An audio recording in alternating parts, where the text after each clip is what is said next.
नमस्कार, हमारे YouTube channel Vivekananda Gurukulam पे आपका स्वागत है। आज का जो हमारा प्रकरण है मित्रों वो है वाच्य। और वाच्य संस्कृत में सीखेंगे वाच्य किसे कहते हैं। तो सबसे पहले वाच्य किसे कहते हैं। वाक्य को कहने का ढंग या विधि वाच्य कहलाता है। यानी वाक्य हम कहते हैं वो क्या कहलाता है, वाच्य। और इस वाक्य में परिवर्तन करना क्या कहलाता है, वाच्य परिवर्तन। तो वाच्य परिवर्तन के बारे में हम जानेंगे। सबसे पहले वाच्य भी बात को कहने के कितने ढंग हैं और उनमें कैसे कैसे परिवर्तन किया जाता है, इन सब के बारे में हम यहाँ जानेंगे। तो वीडियो अंत तक ज़रूर देखिए, अपने लिए बड़ा उपयोगी वीडियो है। तो सबसे पहले बात कहने का ढंग कैसे वाच्य कहलाते हैं हिंदी में जानते हैं। जैसे मैंने कहा मैं खाना खाता हूँ, तो एक तो मैं इसी तरह कह सकता हूँ कि मैं खाना खाता हूँ। एक इस टाइप से भी कह सकता हूँ कि मेरे द्वारा खाना खाया जाता है। वाक्य दोनों कहने का मतलब एक ही है, दोनों का अर्थ भी एक ही है, लेकिन कहने का ढंग अलग है। एक में मैंने कह दिया मैं खाना खाता हूँ और एक में कह दिया मेरे द्वारा खाना खाया जाता है। तो ये जो कहने के ढंग या तरीके ये कहलाते हैं वाच्य। और संस्कृत में बात को कहने के ढंग होते हैं मित्रों तीन प्रकार के। यानी संस्कृत में तीन प्रकार के वाच्य होते हैं। कौन कौन से।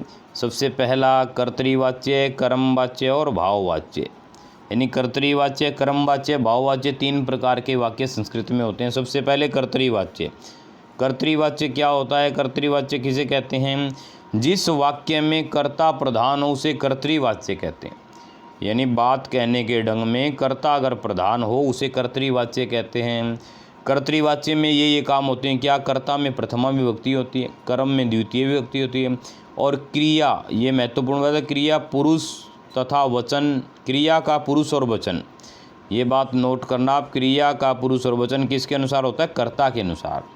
अब क्रिया का पुरुष और वचन कर्ता के अनुसार कैसे होता है मित्रों। जैसे मैंने कह दिया मैं विद्यालय जाता हूँ या मैं खाना खाता हूँ, तो मैं लिखूँगा मैं यानी अहम। खाना खाता हूँ भोजनम, खादामी मैं खाना खाता हूँ। तो यहाँ जो खादामिया है वो ये कर्ता कौन है, मैं हूँ, अहम। तो मेरे हिसाब से है मैं हूँ उत्तम पुरुष एक वचन का, तो मैंने क्रिया भी उत्तम पुरुष एक वचन की लगा दी, क्योंकि कर्ता हमारा एक प्रथम पुरुष एक वचन का, उत्तम पुरुष एक वचन का था, तो क्रिया भी उत्तम पुरुष एक वचन की आ गई। ये इसका मुख्य नियम है। और कर्ता में प्रथमा यानी अहम में आप देखोगे तो ये प्रथमा विभक्ति है, और कर्म ये इसमें द्वितीय है, और क्रिया ये कर्ता के अनुसार आई है। तो ये कर्तृवाच्य के कुछ नियम हैं। जैसे इसमें उदाहरण दे रखे हैं, सीता गृहम गच्छति, सीता घर जाती है। अब काम कर जाती कौन है, सीता, तो सीता। अब सीता क्या है, सीता अन्य पुरुष है, यानी कि तीसरा वाक्य प्रथम पुरुष या अन्य पुरुष। तो प्रथम पुरुष एक वचन है, तो क्रिया भी यहाँ देखो प्रथम पुरुष एक वचन, यानी सीता के अनुसार आई है, ये घर कर्म हो गया। ऐसे ही अहम रामायणम पठोमि, अहम उत्तम पुरुष एक वचन, तो क्रिया भी उत्तम पुरुष एक वचन और कर्म में द्वितीय। उपयुक्त दोनों वाक्यों में कर्ता में प्रथमा विभक्ति, कर्म में द्वितीय विभक्ति तथा क्रिया है वो कर्ता के अनुसार लगी है, ये हमने देख लिया। तो ये तो था कर्म वाच्य। कर्म वाच्य के बाद आगे जो दूसरा वाच्य है उसका नाम है भाववाच्य। यानी कर्म वाच्य के बाद जिस वाच्य की हम बात करने वाले मित्रों वो है भाववाच्य। पहला कर्तृवाच्य था, दूसरा है कर्म वाच्य। कर्तृवाच्य के बाद दूसरा महत्वपूर्ण अपना वाच्य है वो है कर्म वाच्य। अब जैसे कर्तृवाच्य में कर्ता की प्रधानता थी, उसी प्रकार कर्म वाच्य में कर्म की प्रधानता होती है। यानी इसमें कर्म प्रधान रहता है, और प्रधान में हमेशा प्रथमा विभक्ति आती है, चाहे कर्ता हो चाहे कर्म हो, दो ही चीज़ें प्रधान होती है, तो कर्ता या कर्म। अगर कर्म प्रधान होगा तो कर्म में प्रथमा, और कर्ता प्रधान होगा तो कर्ता में प्रथमा। अब इसमें देखो कर्म में प्रथमा, क्योंकि कर्म प्रधान है, प्रथमा विभक्ति होती है। कर्ता में तृतीय विभक्ति होती है। अब कर्ता और कर्म में इतना सा अंतर है, जहाँ कर्म प्रधान होगा वहाँ कर्म में तो प्रथम और कर्ता में तृतीया, और जहाँ कर्ता प्रधान होगा वहाँ कर्ता में प्रथमा और कर्म में द्वितीय। ये बात अपने को याद रखनी है।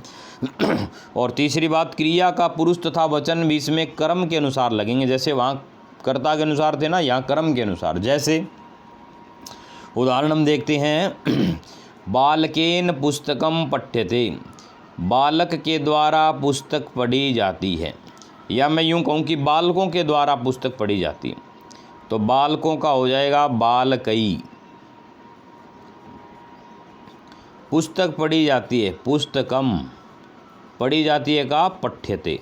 अब ये देखो पुस्तक यद्यपि ज़्यादा थी तो यहाँ पठ्यन्ते, बालक यद्यपि ज़्यादा थे, यहाँ पठ्यते आना चाहिए था पठ्यन्ते। लेकिन चूंकि हमारा नियम है कि क्रिया है वो किसके अनुसार लगेगी, कर्म के अनुसार, और कर्म क्या अपना एक वचन का है तो क्रिया भी एक वचन की आ गई। ये बात इसमें याद रखनी है। और उदाहरण इसमें दे रखे हैं, जैसे इसके त्वया विद्यालय गम्यते, तुम्हारे द्वारा विद्यालय जाया जाता है। यद्यपि त्वम मध्यम पुरुष एक वचन का है, लेकिन यहाँ अपने को मध्यम पुरुष से कोई मतलब नहीं, यहाँ तो कर्ता में तो तृतीया लगा दी हमने, जाने वाला तो तू है। और कर्म विद्यालय हो गया, विद्यालय में ये देखो प्रथमागिर क्रिया कर्म के अनुसार, कर्म एक वचन है तो क्रिया भी एक वचन की। मया पत्रम लिख्यते, मेरे द्वारा, यद्यपि में उत्तम पुरुष की क्रिया आनी चाहिए कर्तृवाच्य में, लेकिन ये कर्म वाच्य है, यहाँ कर्ता मैंने महम की जगह मया लगा दिया, पत्रम प्रथमागिर लिख्यते के अनुसार क्रिया आ गई। तो ये इसका नियम है। स्पष्टीकरण क्या है, उपर्युक्त वाक्यों में कर्ता में तृतीया विभक्ति, कर्म में प्रथमा और क्रिया कर्म के अनुसार प्रयुक्त है, इसलिए सभी वाच्य किसके उदाहरण है, कर्मवाच्य के। कर्मवाच्य के बाद जो अपना महत्वपूर्ण वाच्य होता है वो है भाववाच्य। भाववाच्य और कर्मवाच्य में थोड़ा सा फर्क है, क्या बाकी प्रक्रियाएं सेम रहती हैं। भाववाच्य में कर्म नहीं होता, यानी क्रिया की प्रधानता होती है, इसमें कर्म नहीं होता, करने वाला होता है, काम नहीं दिया होता और क्रिया दी हुई होती। क्या काम करता है, किसके निमित्त करता है, ये बात इसमें नहीं दी होती। जैसे मैं जाता हूँ, अब मैं दे दिया, जाना भी दे दिया, मेरी क्रिया भी दे दी, काम भी दे दिया, मेरे को कहाँ जाता हूँ ये नहीं दिया होता, कर्म नहीं दिया होता। और इसमें भी वही नियम चलते हैं, क्रिया की प्रधानता होती है, कर्ता में तृतीया लगाएंगे, कर्ता में तो तृतीय विभक्ति का प्रयोग करेंगे, और क्रिया हमेशा प्रथम पुरुष एक वचन की। अकर्मक धातुओं से ही कर्म वाच्य होगा, भाववाच्य में कर्म का अभाव होता है, यानी कर्म नहीं होता इसमें।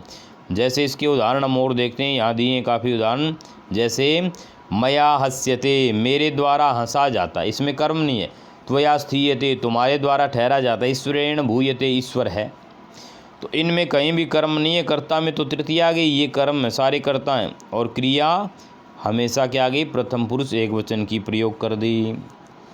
और जब हम वाच्य परिवर्तन करेंगे तो ये याद रखना, कर्तृवाच्य में तो क्रिया है वो जैसी दी हुई है वैसी रहेगी, यानी क्रिया अगर आत्मनेपदी है तो आत्मनेपद की, परस्मैपदी है तो परस्मैपद की। लेकिन भाववाच्य में हमेशा क्रिया आत्मनेपद में ही प्रयोग की जाएगी, चाहे भले ही वो धातु आत्मनेपदी हो या ना हो। सारव धातु के यक प्रत्यय कर देता है, सारव धातु के लकारों में, आरत धातु के लकारों में सीधा कर देते हैं, आत्मनेपद की क्रिया का प्रयोग करते हैं। अब कुछ महत्वपूर्ण बातें हैं वाच्य परिवर्तन के संदर्भ में, वो क्या है जान लेते हैं। कि वाक्य में जो प्रधान होता है उसमें प्रथमा विभक्ति आती है। कर्तृवाच्य में के वाक्यों में कर्ता प्रधान है, इसलिए कर्ता में प्रथमा आएगी। कर्म वाच्य के वाक्यों में कर्म प्रधान है, इसलिए कर्म में प्रथमा। ये बात हमने पहले चर्चा की। सकर्मक यानी कर्म रहित धातुओं के रूप दो वाच्यों में होते हैं, कर्तृवाच्य और कर्मवाच्य। यानी ऐसी धातुएं जो सकर्मक है, जिनमें कर्म रहता है, जहाँ कर्म दिया हो, जहाँ अपना काम कहाँ मैं करता हूँ ये बात दी हो, वहाँ तो दो वाक्य बनेंगे, कर्तृवाच्य और कर्मवाच्य में। अकर्मक रहित धातुओं के भी दो वाच्य होते हैं, कर्तृवाच्य और भाववाच्य। जहाँ कर्म नहीं दिया होगा वहाँ भी दो वाच्य, जहाँ कर्म दिया होगा वहाँ दो भी वाच्य। कर्म दिया होगा वहाँ तो कर्तृवाच्य और कर्मवाच्य ये दो वाक्य बनेंगे, और जहाँ कर्म नहीं दिया होगा वहाँ कर्तृवाच्य और भाववाच्य ये दो वाक्य बनेंगे। सकर्मक एवं अकर्मक दोनों प्रकार की धातुओं से कर्तृवाच्य और सकर्मक अकेली धातुओं से कर्मवाच्य, अकर्मक धातुओं से भाववाच्य, ऐसे इनका विधान रहेगा। ये देखो, ये बात जो हमने चर्चा की थी कि कर्मवाच्य और भाववाच्य में सारव धातु के लकारों यानी लट लोट लंग विधिलिंग इन लकारों में धातु और प्रत्यय के बीच में यक लग जाता है। यक का यह शेष रहता है, हमेशा रूप आत्मनेपद में ही चलता है, जैसे पठ्यते, लिख्यते, हस्यते, नीयते, पीयते।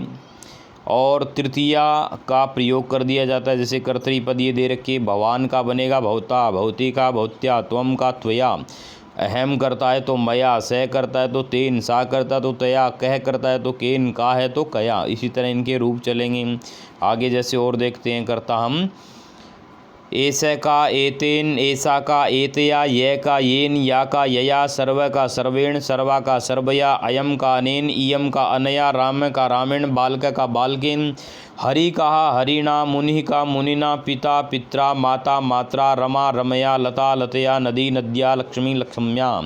ये सारे कर्ता रूप है। भी हमें कर्ता बदलना हो तो कैसे बदलेंगे? तृतीय विभक्ति युक्त किए हुए दे रखे हैं ये। गुरु गुरुणा, साधु साधुना, मति मत्या, युवति युवत्या, मित्रेण, फलम फलेन, वारी वारिणा। और धातु रूप कैसे चलेंगे? जैसे भू धातु है, यद्यपि भवती भवता ऐसे चलते हैं, लेकिन यहाँ कैसे चलेंगे? भूयते भूयेते, भूयन्ते, भूयसे, भूयेते, भूयद्वे, भूये, भूया वहे, भूया में। ये तो था किसकी बात? लट लकार की। विधिलिंग लकार में भूयेत, भूयाताम, ये विधिलिंग लकार के रूप हैं इस बॉक्स में। तो विधिलिंग लकार के ऐसे चलेंगे? भूयेत, भूयेताम, भूयेरन, भूयेथा, भूयत्वम, भूयध्वम, भूये, भूये वही, भूये मई। इसी तरह लोट लकार में इस टाइप से चलेंगे। भूयताम, भूयेताम, भूयंताम, भूयस्व, भूयथाम, भूयध्वम, भूयई, भूया वही, भूया मही। आगे और धातुओं की बात करें तो सारी धातुएं इसमें जो सहकर्मक है वो दे रखी हैं। लंग लकार का रूप कैसे चलेगा? ऐसे चलेगा, देखो इसमें दिखा रखा लंग लकार, इस टाइप से लंग लकार चलेगा मित्रों अपना। लंग लकार के रूप